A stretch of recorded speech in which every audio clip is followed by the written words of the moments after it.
All right, good morning in case you're just joining us. But if you have been with us from the time we began this program in the morning, now you know what we just want to discuss. Today we told you our focus is on the performance in the national examination, and Ayub Abdikadir already took you through the first part of this very important conversation, just dissecting the aftermath, especially with the trend that we have seen with how the country and communities at large react to results that we would say is not satisfactory, results that they are not in agreement with.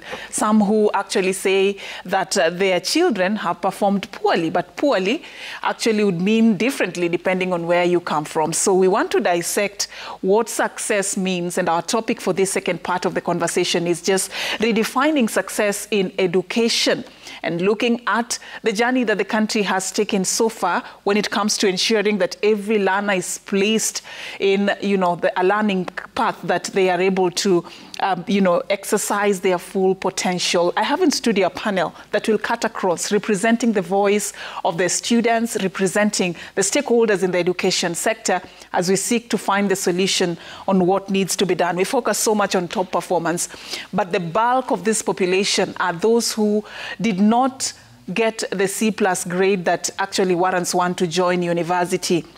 If you look at the numbers for just the 2023 KCSE examinations, over 600,000 out of the 800,000 scored below C+, and over 370,000 learners failed to attain the aggregate pass of at least D+ and above. More concerning is the number of those who scored a mean grade of E, which stands at about 48,000. And this is the population that has been ignored. And that is actually the population that we want to talk about as we seek to see how we can change this narrative in the future. Allow me to bring in my panel for this conversation and just to run you through who I'm having this morning. Sitting on my far right, I'm hosting this morning Esther Nyokabi Githogora. She's the head of CBC at Merisho School. Thank you so much. And we also have Benihin Walubengo. Benihin is an orator and a speech trainer and has founded an organization that actually plays a pivotal role in impacting the lives of young people. Thank you for creating time. An interesting story about how you turned from who you were to now somebody who is really inspiring generations. And we have Lina Anyango in studio with us. Lina is an education consultant. We're also banking on your wealth of knowledge to just see how we can be able to change the future of these learners who are now being termed as people whose future is now, they're staring at a bleak future, So let's talk about that very important population. But let me just begin by getting your insights on, the numbers that I've just, shared, Lina. Over 600,000 getting a mean grade of C+, failing to get a mean grade of C+ and above. How do you, take this? What does it tell us? If you look at that very huge population, almost more than a half. Yeah, thank you. Thank you so much, Safin. Yeah, the numbers are really worrying. Mm-hmm. But I like that we have this conversation because we really want to redefine what success is, to see if we can move from just looking at the final grades of an exam done within a month to comparing the wholesome student throughout the education journey. How has this student been? So it's true that this figure only tells us about the students who will not make it to the university. But that is not the end of life. We know that there are many more other options. There are many different paths, and that is really what we should really start discussing and empowering these students about it. Yeah. You say these are only students who will not make it to university, but in Kenya, not making it to university has been made to be such a big deal, and Benihin will talk to us more about that. But let me just rope you in also, Esther. If you look at these numbers as somebody who is on the ground, you work very closely with learners also, what does it tell you about the state of education in our country and how this actually even prepares our learners? I think the number, personally, I wouldn't say it's worrying. Okay, I like the optimism. Tell us more. Yes, it's not. Because there is that perception. People think that for you to make it, you have to go to the university. Mm-hmm. And sometimes we should start asking ourselves, those who are going to the university, what are they going to do? Mm-hmm. Are they going to do the right things? Are they going to do what they like? Or they are just going to the university because they passed the exam? So it doesn't matter whether you made it to the university or you didn't. It is a time for you now to think, my next step in my life, what is it that I'm supposed to do? So the number may be whatever, those are just numbers. Now, the ones who didn't go, who are not going to the university, the other colleges, they will go. So this is the time, I think this is the time at Form 4, you think, because I've seen most of the time, even students go to university, and after the first year, they start dropping out. True. Because the exams that were done, half of them, if not 3/4 of them, they just crammed the exams. And they are praised at the wrong courses. Because I keep wondering, if we had so many A's, and those are the A's that go to do medicine, engineering, then at a certain point, we don't have enough doctors. Where do they go?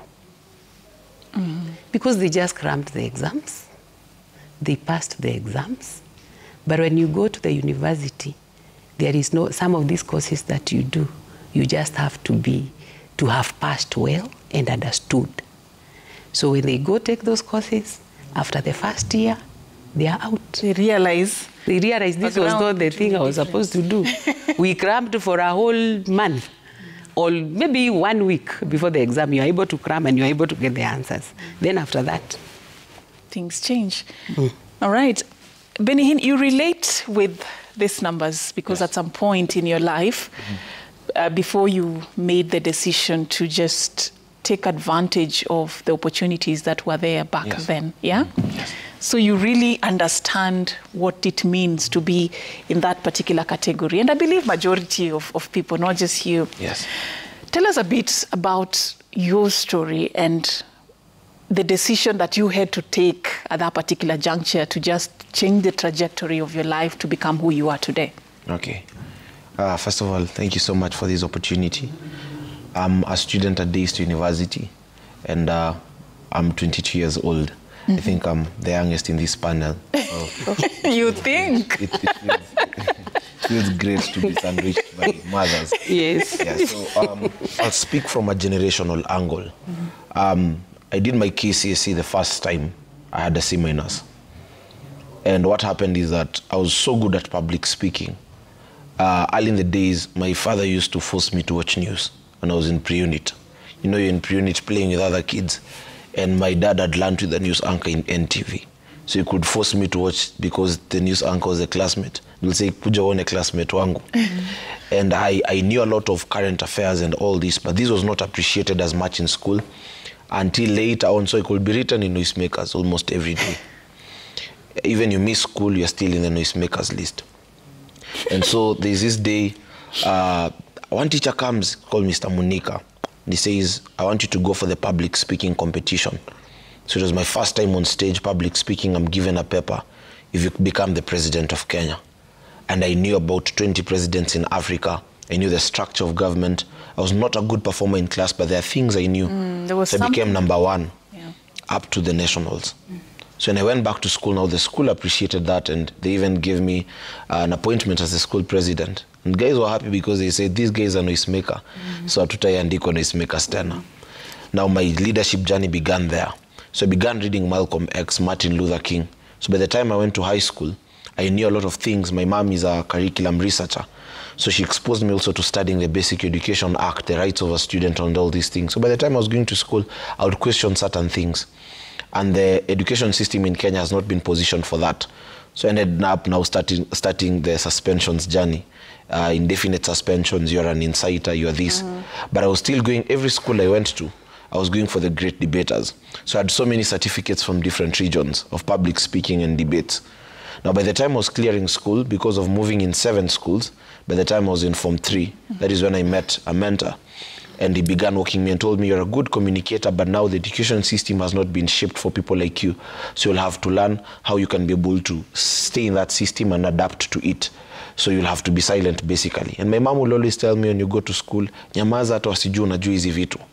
But then I would go and something would just happen, and then I would show up. So by the time I was doing KCSE, the first time I had a C- because I did not have notes. Funny enough, I had a C-, but I had more than 21 certificates in public speaking and debates. So that's what I want to come out, because yes. you seem to have had something in you. Yes. But your track record as a student, being suspended, yes. having transferred yes. from one school to another, yes. getting a C-, yes. what you had that was a gem as a public speaker yes. didn't reflect in your ultimate as much. result. In fact, sometimes I would go home and my mom would be like, "Easy ni mzuri, the certificates of public speaking." But he. And what made me repeat school is because of history. I had not performed so well in history. And one of my dreams was to study law. And I thought, now, the way this system has been shaped, and me being a public speaker, I may not get to certain stages.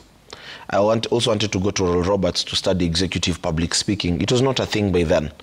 But then, so I had to go back because I needed a B+ or a B plane. So I went back to school. But this time when I went back to school, I did not just go to study and pass. There are a few things that had to be corrected. I shared, I think, my video on TikTok, and that's when the team reached out. And also, at that time, I had gotten a child at the age of 18. So I was between a rock and a hard place. 7 schools, 6 suspensions. Now you have a child, and there is no hope ahead. And at this moment, I had to make very radical decisions. Yeah. So when I went to school, my dad was talking to me in the car. Na niambia, siku hizi naona umeacha wasichana, una focus. I'm just keeping quiet. I'm saying yes. This was like a second chance. Yes. I'm just saying yes but I know something heavy is coming. And when I went to school, I made that decision and I told myself, I'm not coming to study so that I can pass and go to university. I'm coming to study so that I redefine my vision. You see, when the motivation changes, there is a way in which people see things differently. The problem is that, success is defined generationally. I've just been studying about different generations. The generation before independence, for them success was about, freedom. And that's why when they got freedom, they were so happy. The generation after independence, for them success was about land. So when they got land, for them everything was okay. The generation after that, for them success was about acquiring basic education. For them, when they acquired that, that was success. The generation after that, success to them was about advancing to higher levels. Going to university. That's why kijiji mzima ingekamiku celebrate graduation. The generation now, your generation. For you, success was about technological advancements and also how unique are you. Yeah. That is why computer packages were key. Now, our generation, Gen Z, for us, success is not defined according to that. Because now there are people who have cars and they do money laundering. I have friends who don't, if they have not even gone to school, and you see they have access to that. So for us now, success is again having a different definition. Success is about fulfillment. That is why you're seeing people, they're being given jobs in the corporate, 200,000, 100,000, and they resign the next day, and they say, I'm not at peace, I don't feel nice doing that. For us, our generation is a feel-good generation. Right. So everything is connected to feelings. Now the generation after that, again, they have also redefined their success. All right. And now the education system has not been positioned to look at success from a generational angle. All right. And I want us to just talk about maybe whether we could have missed the point, Esther. Mm-hmm. Right now we are in that stage of transitioning into a new system of education. And if you hear the story of Benny Hinn, a young man who was talented, if you look at what he is doing now, it's something that he's actually telling us started way back, but it was not appreciated. It was not picked out as success. Yes. His performance was just based on what he did in KCSE, and that is what was used to benchmark. I want you to talk about how we define success and how we should define success. We should. Compare these two things. Yeah. How do we define success and how should we define success in the context of education? Yes. I think he has explained in details how the system have defined success. But now, success should not be defined on the basis of passing an exam. Mm-hmm. And that's why I'm really appreciating CBC. Yeah. Because it is dealing with competencies, abilities. It is until you do what you love most, you get satisfaction. Okay? And you'll do them by nurturing the competencies, the abilities, the gifts that you have. That will give you satisfaction. But what we have now, and that is why when I started, I said, I'm not, okay, I don't want to say that I don't care about what the numbers are for those who are going to the universities. Because I believe majority of them, again, they have absolutely no idea of their abilities. They just passed an exam. Only a few will decide, like after now you've passed the exam, then again somebody decides which university. Okay, most people have selected the schools they'll go, the universities they'll go, but they might end up not going there. Again, they are placed by somebody else who doesn't know them. Well, the placement should be done by myself. I'm the one who knows what I want and what I'm capable of doing. So I should be given an opportunity to place myself. In this context, a learner now. Yeah, the learner and the stakeholders. But you find that most of the time when they are going to the universities, the placement, the learner is not involved. It's just a grade that is checked, and then you are placed to a certain whatever course. And that's what I was saying. After 1 year, people drop. Because that is not what they love doing. So, but with CBC now, if I may talk about CBC, it is about the abilities. What am I able to do? And that's why the junior secondary is very crucial. And all the stakeholders should be involved. The parent, the child, and also the teacher and the other. So that by the time they are going to senior school, they already know, I am good at this place. Nobody will praise you. So the junior secondary school is sort of like the sieve that now takes the learner to different pathways. Okay? And I've realized most people are not really taking it very seriously the way it's supposed to be taken. Because if you don't get it right with junior secondary, you will end up doing the wrong things again. Because it is at the junior secondary, you will be exposed to all the areas, you'll be exposed to whatever is supposed to be.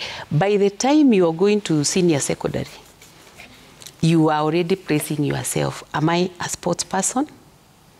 Am I social science? Or the STEM? So you can imagine here at junior secondary, if you don't get it right, what will happen? All right. And, you know, Lina, the reason I ask that question on, you know, whether we are properly defining the philosophy of success in education is because, you know, currently how we are wired is let's perform well so that we are placed in the best courses, which some believe are more marketable. But the challenge that this is presenting is that if all of us don't manage to sort of like do well or perform well in those courses that are marketable, that means a big chunk is left out of the, you know, the job market. But is the job market the ultimate goal? That's what we are asking. What do you think should actually be done going forward? What do you think is the best approach to this? Yes, I like the point Esther brought up about embracing CBC and implementing it well. Because now through CBC, we are gradually moving from examinations to assessments. You see, for examination, it is, for example, after 4 years in high school, you have this 1 month to regurgitate or to give back what the teacher has been giving you.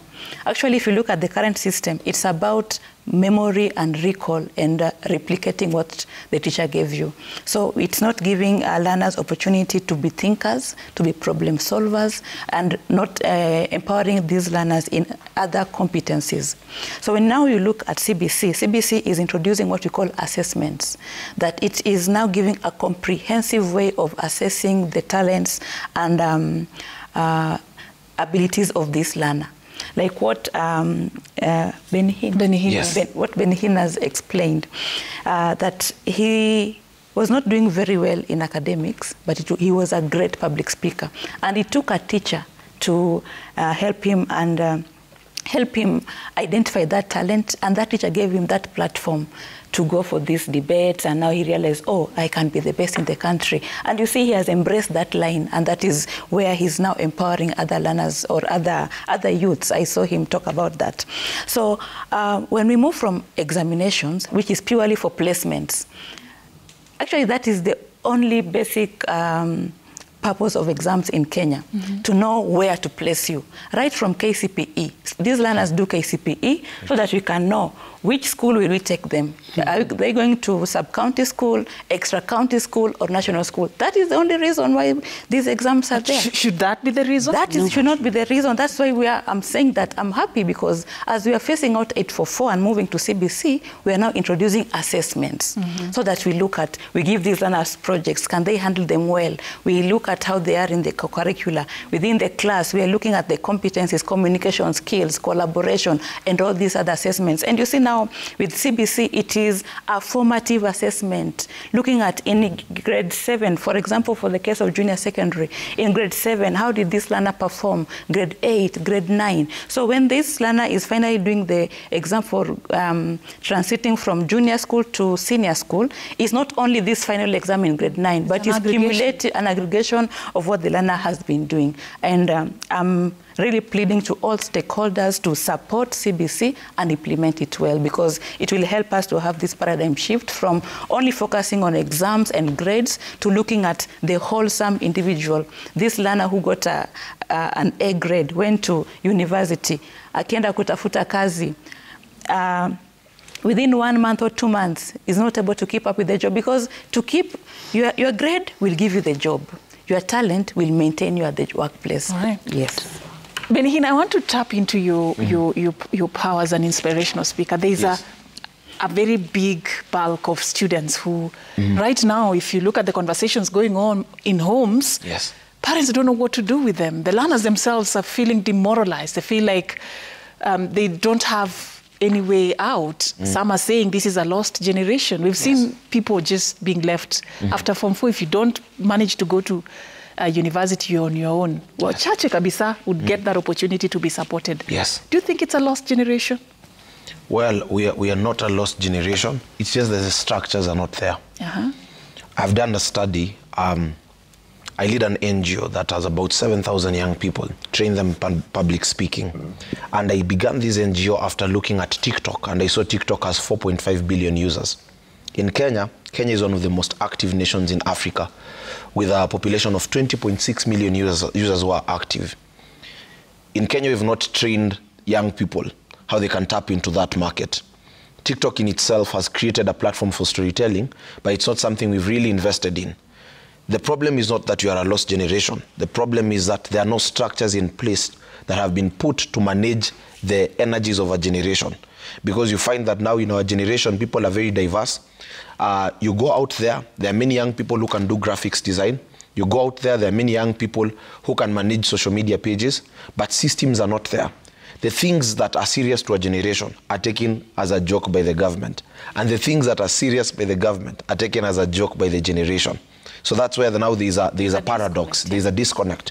Because now, I remember when I began my public speaking career at first, my mom used to ask me, sasa hii mambo ya kuongea itakusaidia aje? Kwa sababu Kenya hizi vitu haziko. It took a lot of time. It took actually 4 years for me now this thing to be taken seriously. And today now I've been able now to build that track record in public speaking. But sometimes even I'll go to the corporate space and I'm asked my age. At that time I was 17, and I could now have to use the name of my mentors. I'm being mentored by Professor P.L.O. Lumumba or Pastor T. That's when now they listen to me.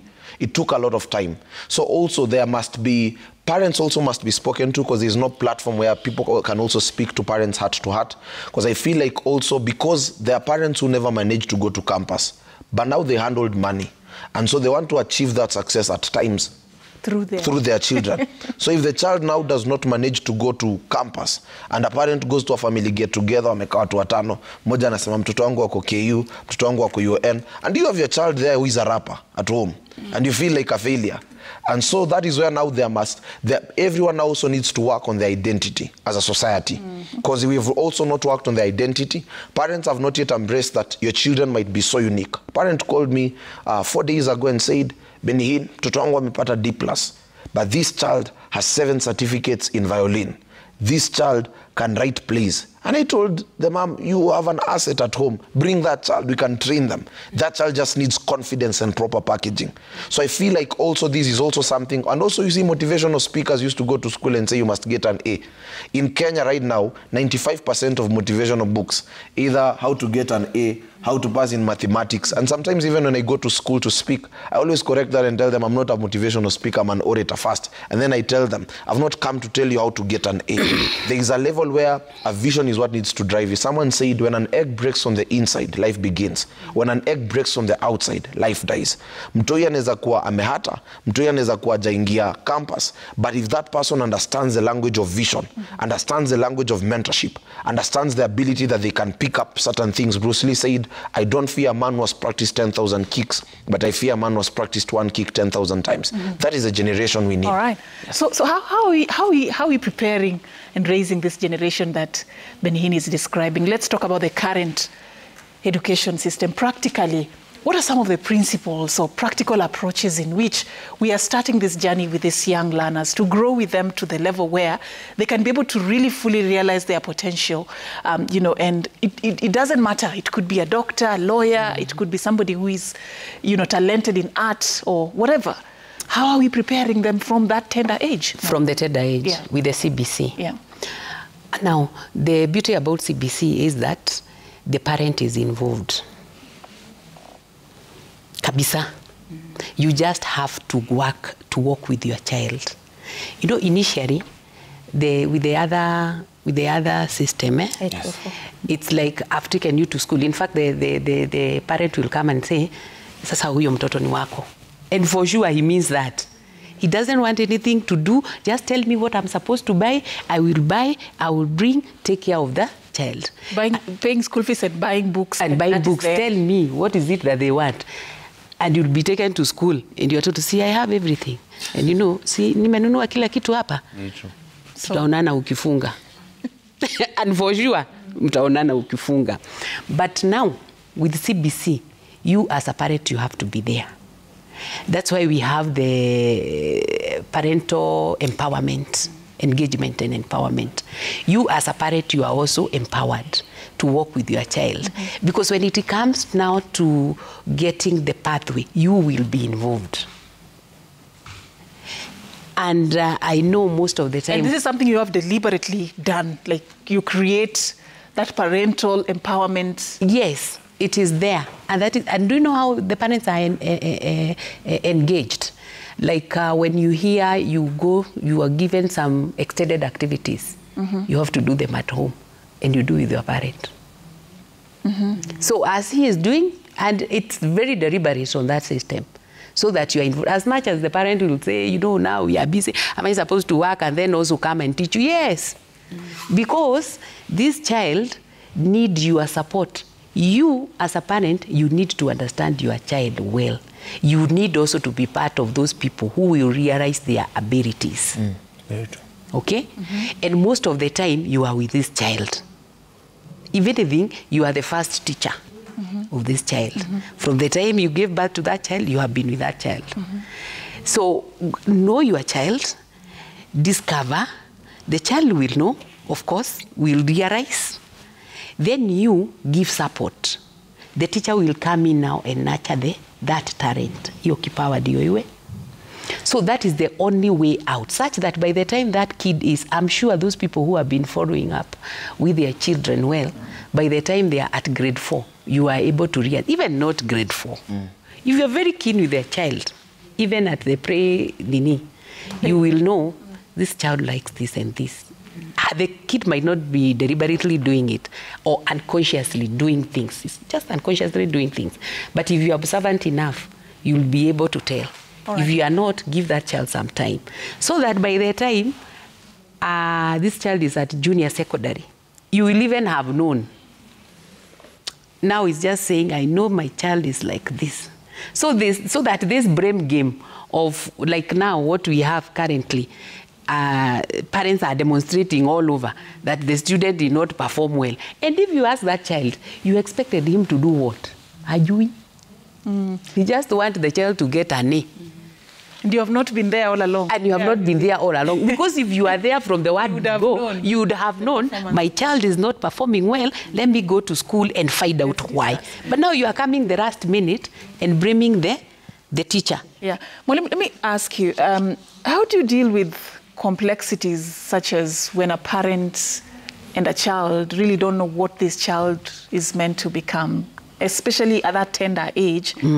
Some children would want to become a pilot just out of curiosity and naivety, only for them to later in life, like majority of us, we wanted to be. We wanted to be everything. You know, how do you really walk that journey with a parent and a child to ensure that they are placed in the right... In the right whatever. Now, one thing, expose that child to everything at a tender age. If a child said, I want to do this, give that child an opportunity. Because this is something hidden in a child, and it has to be discovered so that later it is nurtured. Don't remit. Expose the child at an early age. Whatever he desires or whatever you also want the child to be, expose that child to that. Then after that, it is natural. Talents are natural. Finally, you'll see the child moving to the direction that he is comfortable with. And then from there now you start nurturing that talent.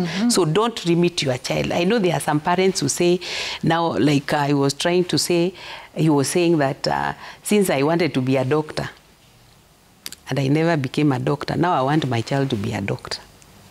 And we force them. And that is why we take them even to school, so that those schools that pass, so that he can be a doctor. I want my child to be a pilot, because I wanted to be a pilot, and I never got that. And since I have money, you know, now I have money, I can pay for those expensive courses. But some of these things are talents. So at one point, the child will go and will not manage. So the best thing is expose this child at an early age to all areas. And then with time, by the time that child is at grade 9, you will have known, this one is good at that. All right. And Lina, then specializes. Thank you. Lina, in this era where there's really a high appetite for A's and these top performers, it doesn't just happen. I want you to talk to parents. It doesn't just happen. Your son or daughter doesn't just get an A or a B. It's not as easy as just telling your child, you have to get an A, yeah? Yes, before I talk to parents about that, I want to dissuade us from looking at success is A and failure is E. I want to bring the aspect of value addition. Like, you know very well, at KCPE, your child got 250 marks, for example, which is a C, averagely there.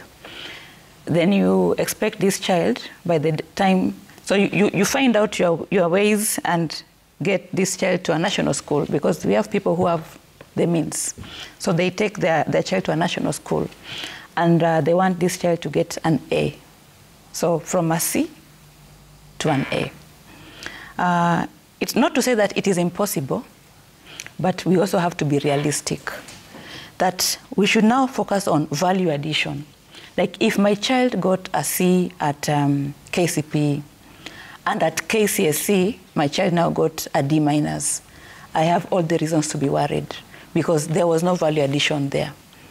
But if my child got a C at KCPE, and at KCSE, he managed to get a C+ or a B-, I need to celebrate that. There's value addition. That's success for my child. Success for my child does not need to be A, like for my neighbor's child. I don't know the entry behavior of that child.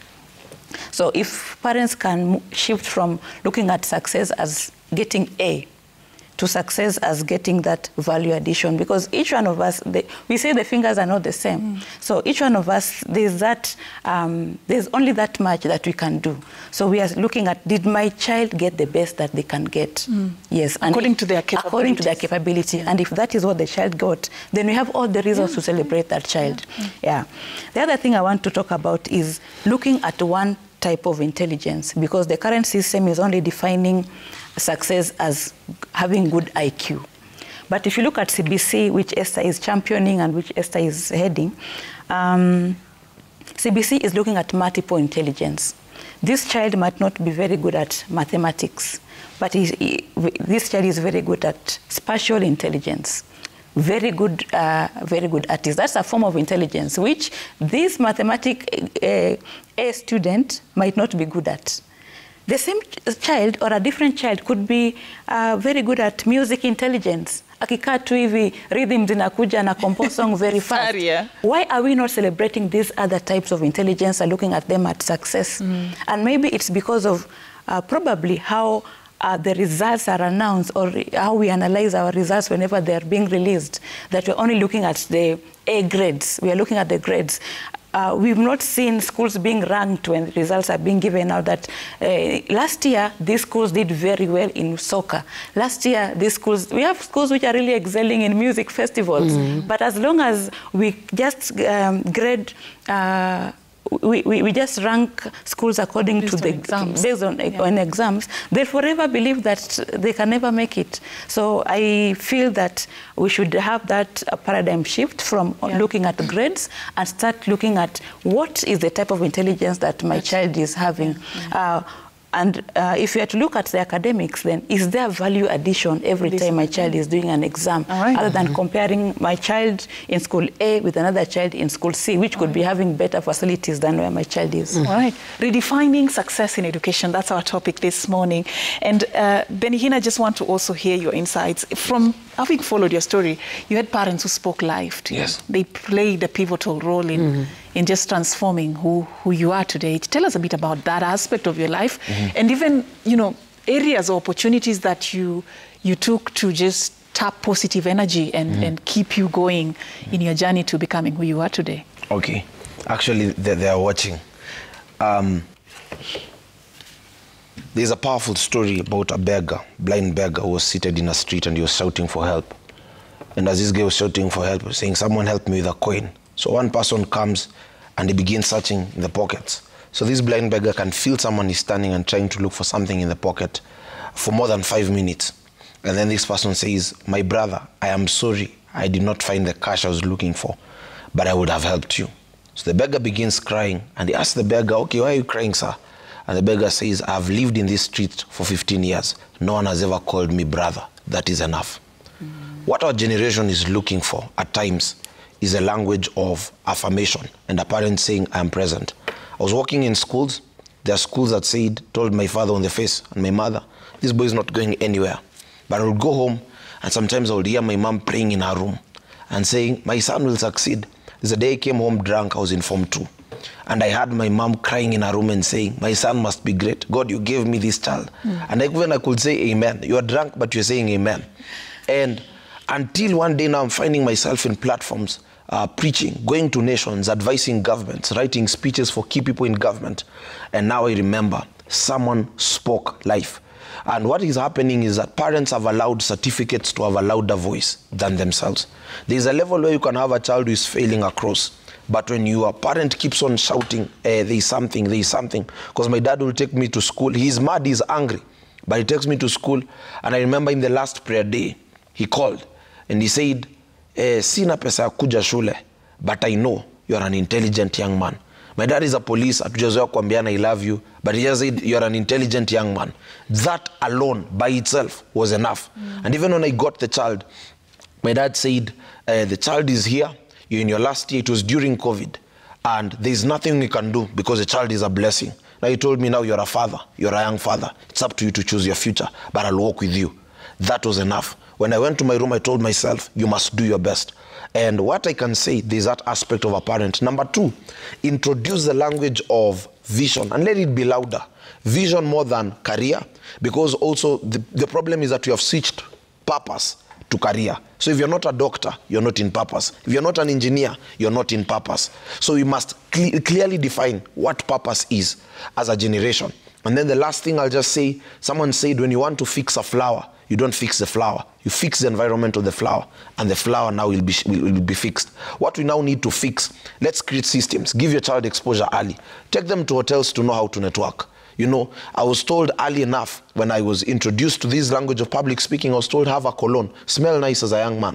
These are things that were not taught in school. I was taught about networking, how to speak fast and create an impression. You'll never have a second chance to make the first impression. Dress up in suits. You can see at 22, I'm investing in my wardrobe. I don't look like a 22-year-old. I was told when you go to the corporate, they should never see age. Make sure that you dress and speak their language. Because there's a generation that has opportunities. There's a generation that will give you influence. My generation will follow me on TikTok, but they'll not call me on TV. The person who called me on TV, they called me because they saw this guy is speaking sense to our generation.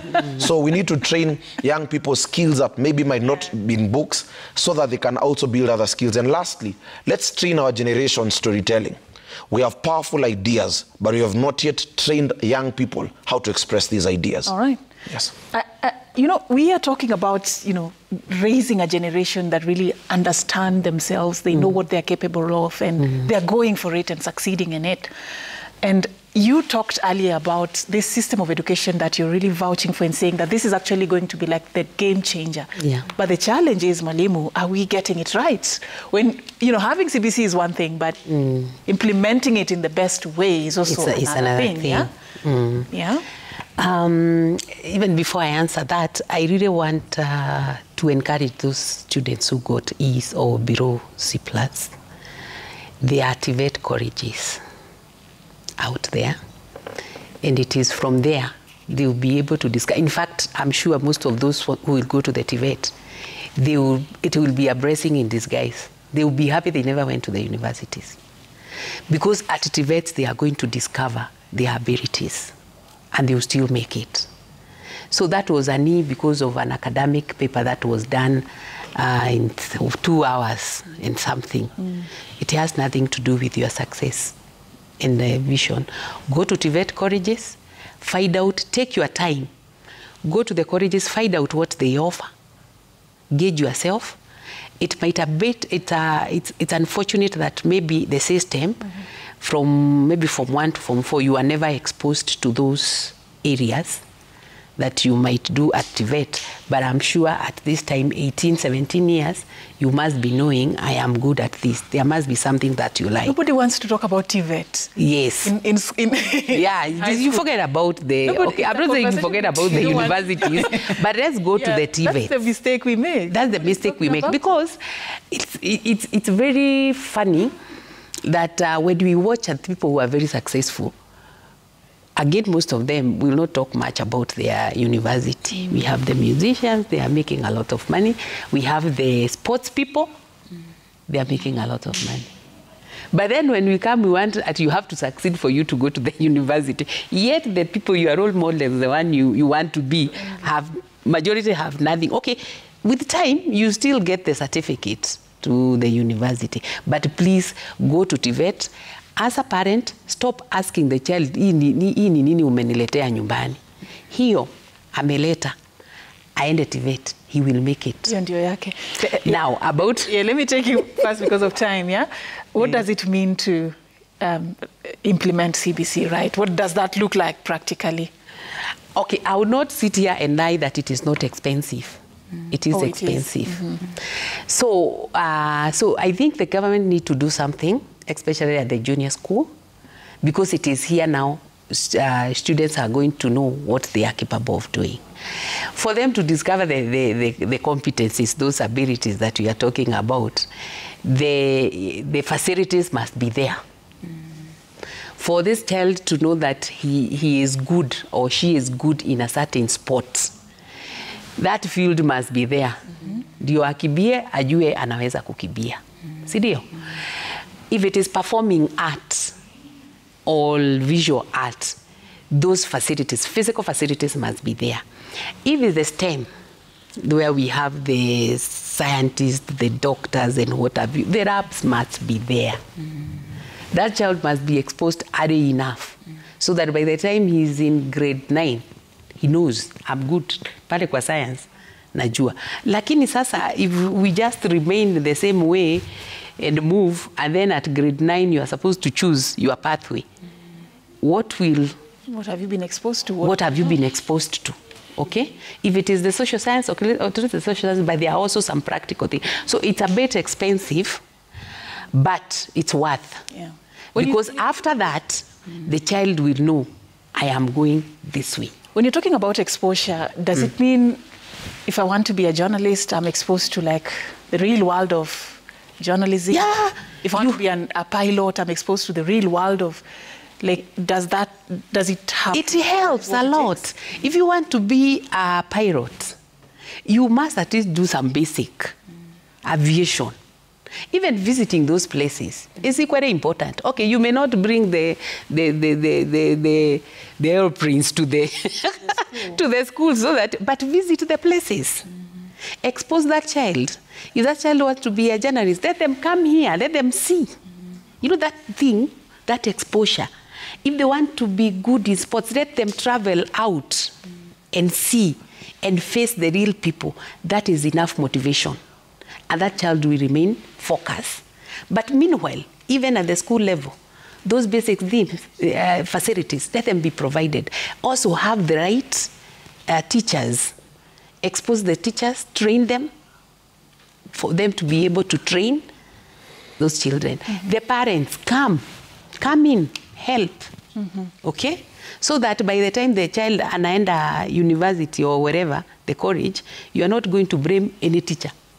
You've been part of the process. You have been part of the, of the process, and you are going to work even harder. Right. Yes. Thank you so much. I think we're running out of time for this conversation. I'll allow you a few seconds each for your parting shot. I'll start with you, Lina, as we close this conversation. Redefining success in education. That was our discussion. Yes. So for me, my parting shot is we must shift our minds from looking only at the final grade to looking at the whole learning process of this child, so that we don't just look at schooling, but we look at learning. Did learning take place? All right. Yeah. Thank you so much. Benhin? Great. You'll allow me to use the language of my generation? Yeah. Okay. Talk to your generation. For me, I'll say, use what you can, do what you can with what you have. Begin from where you are. Usikae home, tokea nje, co-exposed, jua vitu mob, and above everything else, penda God. Generation yetu penye tuko, tutakuwa preserved na God. Tupende God kabisa, to embrace mentorship na teachability. God will bless. And I'll end with a powerful quote. Champions are made in the gym, but awarded in the ring. So use your experience in your experiment to achieve your expectation. That is Benhin. Let's hear it from also Esther, your parting shot. I want to talk to the parents of today, the parents with the 844 and also CBC. Let us be part of our children education. Any grade that is the child brings at home, sit down and talk about it. See how far or what to do with that grade. No blame games. And it is about making your child better. No blame games. So parents, be part of the child education. Yes. And it even starts from the choice of where you want to take your child. Where you want to take, and where you want to talk.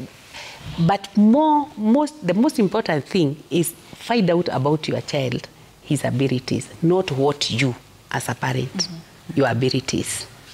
But that child ability, and then work with that child.